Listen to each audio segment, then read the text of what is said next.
ফেনীতে চলতি মাসের বন্যায় ৩ শতাধিক ঘরবাড়ি ক্ষতিগ্রস্ত হয়েছে। বানের পানিতে ভেসে গিয়ে নিশ্চিহ্ন হয়েছে অর্ধশত বসতঘর।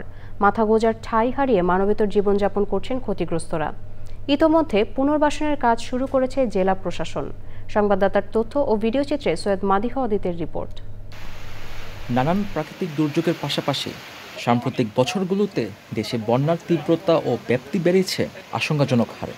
বৈশ্বিক জলবায়ু পরিবর্তন ও ক্রমবর্ধমান উষ্ণতায় বরফ গলার সাথে পাল্লা দিয়ে বৃদ্ধি পাচ্ছে সমুদ্রপৃষ্ঠের উচ্চতা, যা বন্যা পরিস্থিতির অবনতিতে বিরূপ ভূমিকা রাখছে।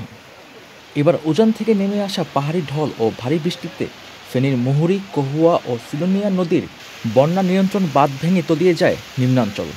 এতে পানিবন্দী হয়ে পড়েন ফুলগাজী, পরশুরাম, ছাগলনাইয়া, ফেনী সদর ও দাগনভূঞার লক্ষাধিক মানুষ।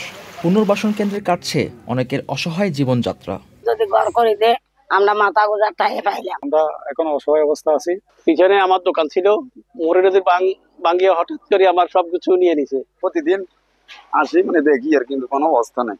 তবে পুনর্বাসন ইস্যুতে রয়েছে প্রশাসনের ধীরগতির অভিযোগ। ঊর্ধ্বতন কর্তৃপক্ষের কাছে মিনিস্ট্রিতে পাঠাবো, তখন আমাদের যে 48টা ঘর ক্ষতি হয়েছে এদের পরবর্তী সহযোগিতা আমরা প্রশাসনিকভাবে ব্যবস্থা নেব। এমন বাস্তবতায় ক্ষতিগ্রস্তদের তথ্য সংগ্রহ শেষে জরুরি পুনর্বাসনের আশ্বাস দায়িত্বশীলদের। যাদের ঘর ক্ষতিগ্রস্ত হয়েছে আমরা দ্রুততর সময়ে তাদের ঘরগুলো পুনর্নির্মাণের জন্য আমরা কাজ করব। আমরা চাই যে তাদের এই মানবেতর জীবনযাপন থেকে তাদেরকে দ্রুত তাদের বাড়ি ঘরে ফিরিয়ে দেওয়ার ব্যবস্থা করা হোক। জীবন জীবিকা রক্ষায় বন্যায় কবলিতদের দ্রুত আবাসন নিশ্চিতের দাবি স্থানীয়দের।